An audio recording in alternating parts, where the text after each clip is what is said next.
Los modos de extinción de las obligaciones distintos al pago. La doctrina ha clasificado los medios de extinción de las obligaciones en medios voluntarios de extinción y medios involuntarios.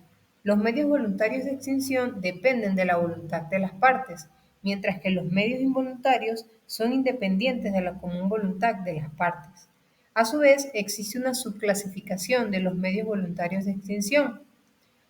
Encontramos los medios voluntarios directos y los medios voluntarios indirectos.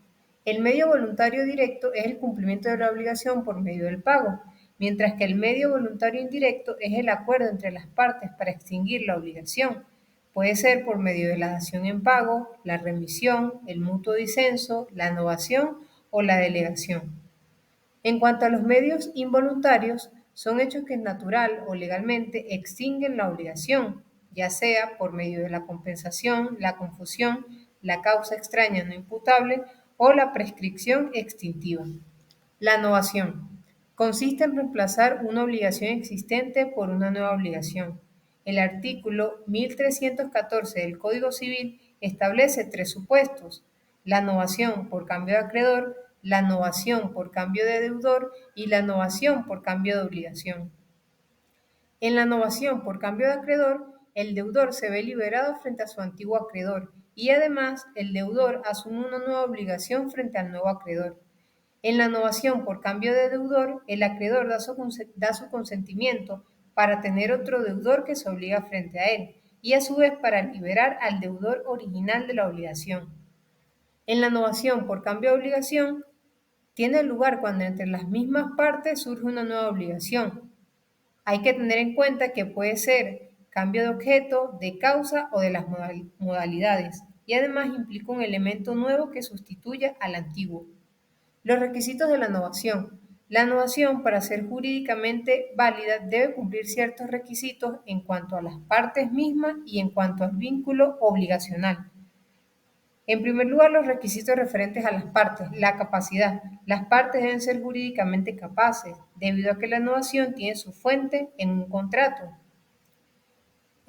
Además, debe existir la intención de novar, ya que el Código Civil exige la voluntad de efectuar la novación, ya que la novación no se presume.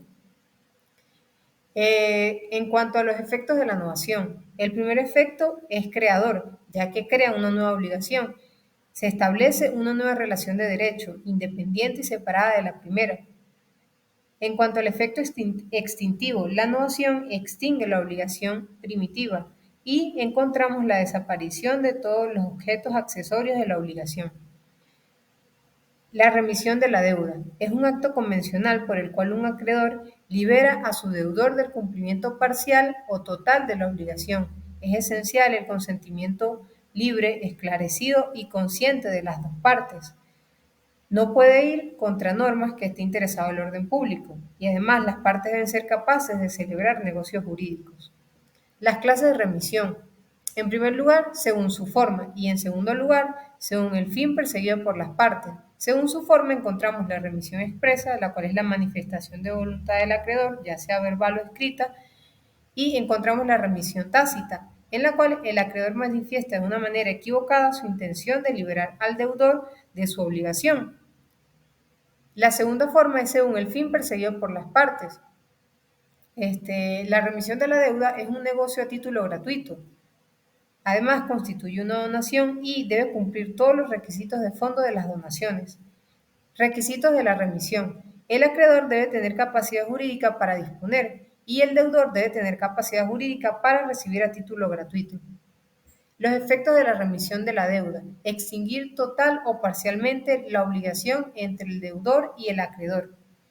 Según el artículo 1328 del Código Civil, la remisión de la deuda hecha al deudor principal aprovecha a sus fiadores.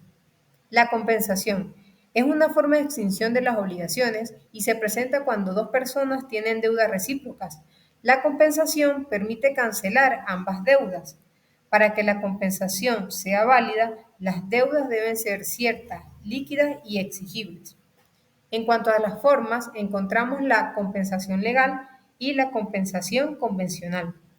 La compensación legal tiene lugar por el simple efecto de la ley, sin que el tribunal la decida, ni tampoco que las partes consientan en ella. Esto según lo establecido en el artículo 1332 del Código Civil, mientras que en la compensación convencional tiene su fuente en un acuerdo recíproco de las partes y depende de la voluntad de los contratantes.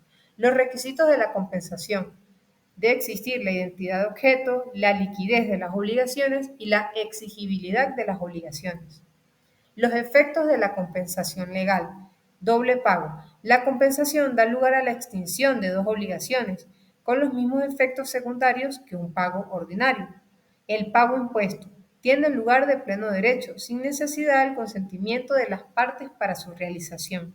La confusión es una forma de extinción de las obligaciones y al reunirse en una misma persona las cualidades de acreedor y de deudor, la obligación se extingue por confusión, según lo establecido en el artículo 1342 del Código Civil. Además, la confusión no es un modo de extinción exclusivo de las obligaciones contractuales, sino que se aplica a las obligaciones extracontractuales. Los requisitos de la confusión. La doble unidad, es decir, debe existir una unidad de personas y una unidad de patrimonio. Para que tenga lugar la extinción de una obligación por confusión, es necesario que el crédito y la obligación se reúnan en el seno de un mismo y solo patrimonio. Y por último, los efectos de la confusión.